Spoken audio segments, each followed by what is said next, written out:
साथियों, 22 जनवरी को राम मंदिर का उद्घाटन होने वाला है अयोध्या में।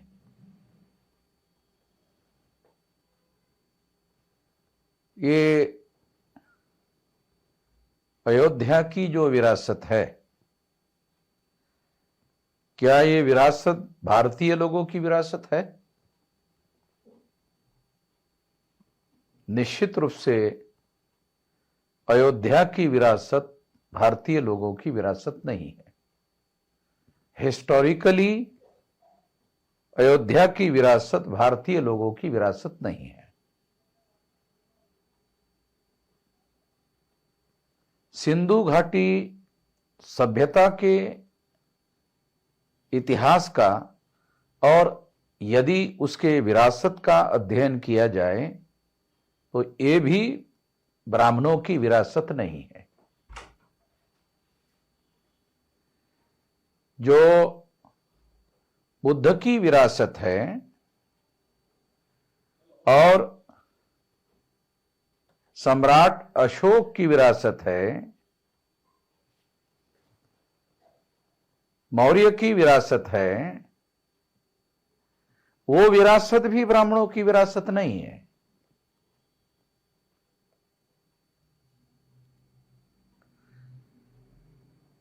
ब्राह्मणों की विरासत क्या है? ब्राह्मणों की विरासत भारतीय समाज को, भारतीय लोगों को वर्ण व्यवस्था के नाम पर 4 वर्णों में बांटने की विरासत है और इस बांटी हुई विरासत में सबके ऊपर ब्राह्मणों को थोपने की विरासत है।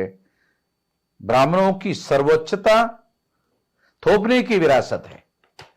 ये निश्चित रूप से ये विरासत भारतीय लोगों की विरासत नहीं है। ब्राह्मणों ने वर्ण व्यवस्था में भारतीय लोगों को शूद्र बनाने का षड्यंत्र किया, नीचता का काम किया। ये ब्राह्मणों की विरासत है, ये भारतीयों की विरासत नहीं है। उसके बाद ब्राह्मणों ने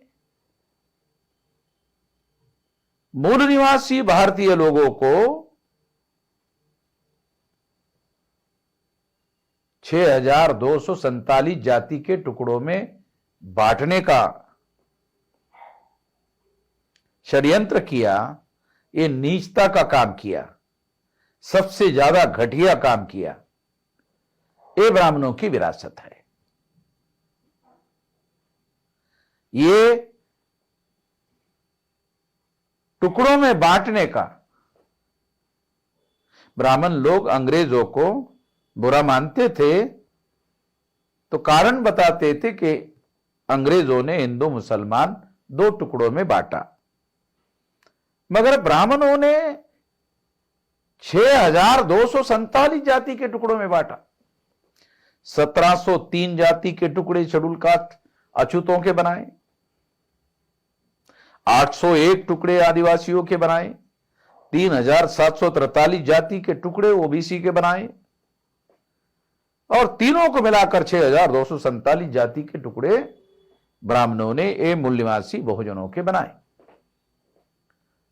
एक टुकड़े बनाने का, जातियों में बांटने का, ऊंच नीच थोपने का, छूत अछूत छोपने का, ये जो विरासत है ये ब्राह्मणों की विरासत है। इससे सावधान होने की जरूरत है, इससे सतर्क होने की जरूरत है। और इसलिए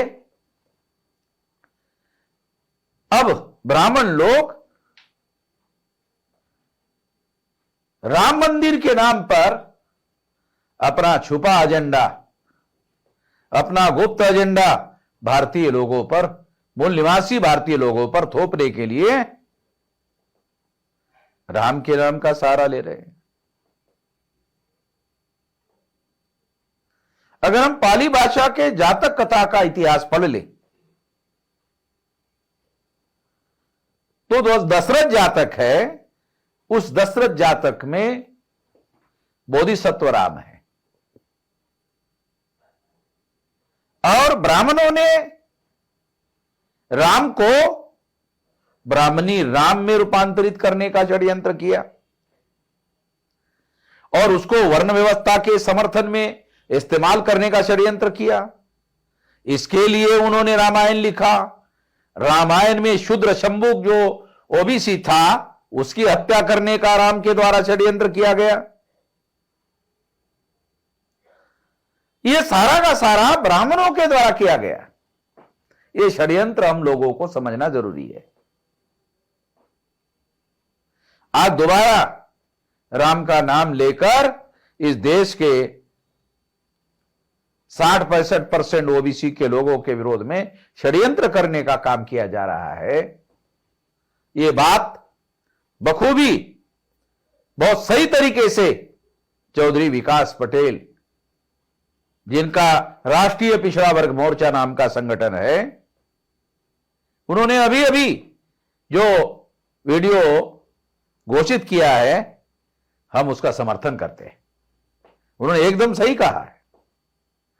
और मैं सारे देशवासियों को, भारतीय लोगों को, तमाम भारतीय लोगों को, 3.5% ब्राह्मण अगर छोड़ दिए जाए तो सारे भारतीय लोगों को, ये जो सारे भारतीय लोग हैं वो इस बात के समर्थन में हैं। मैं उनको अपील करता हूं कि वो सारे के सारे लोग चौधरी विकास पटेल का समर्थन करें। जो वर्ण व्यवस्था में तीसरे वर्ण के लोग हैं, जो वर्ण व्यवस्था में दूसरे वर्ण के लोग हैं, क्षत्रिय, ये मूल रूप से नाग लोग हैं। तीसरे वर्ण के वैश्य हैं, ये भी नाग लोग हैं। चौथे वर्ण के लोग हैं, ये भी नाग लोग हैं। तो ये सारे के सारे नाग लोग हैं जिनके विरोध में ब्राह्मणों ने षड्यंत्र किया। और नाग लोगों के इतिहास के बारे में ब्राह्मणों ने ही लिख कर रखा हुआ है। इसलिए ये एक तथ्यात्मक इतिहास है। इस बात को हम लोगों को ठीक से समझने की, ठीक से जानने की जरूरत है। और एकदम सही राष्ट्रीय पिछड़ा वर्ग मोर्चा के राष्ट्रीय अध्यक्ष चौधरी विकास पटेल के द्वारा जो कहा गया है वो 100% सही है। इसलिए हम चौधरी विकास पटेल जी की बात का समर्थन करते हैं। और 22 तारीख को जो उन्होंने काला दिन मनाने का ऐलान किया, हम उनका समर्थन करते हैं। और समस्त देशवासियों को, 3.5% ब्राह्मण छोड़कर समस्त देशवासियों को काला दिन मनाने के लिए अपील करते हैं। आशा है कि लोग काला दिन मनाने का काम करेंगे और जैसा ही उनको मौका मिलता है, अगर वो कल से इसके विरोध में काला दिन मनाते हैं, वो जितने दिन अपनी प्रतिक्रिया में इसको काला दिन घोषित करते हैं उतने दिन वो कर सकते हैं। 22 तारीख तक तमाम दिन को ऐसा कर सकते हैं, समस्त दिन को ऐसा कर सकते हैं। और इसके लिए अपने अपने लेवल पर वीडियो बनाकर अपनी प्रतिक्रिया घोषित कर सकते हैं। मैं इसके लिए भी वीडियो बनाकर सारे देशवासियों को अपील करता हूं कि वो वीडियो बनाकर इसका समर्थन करें। आप लोगों ने मेरी बात ध्यान से सुनी, इसके लिए आभार, धन्यवाद।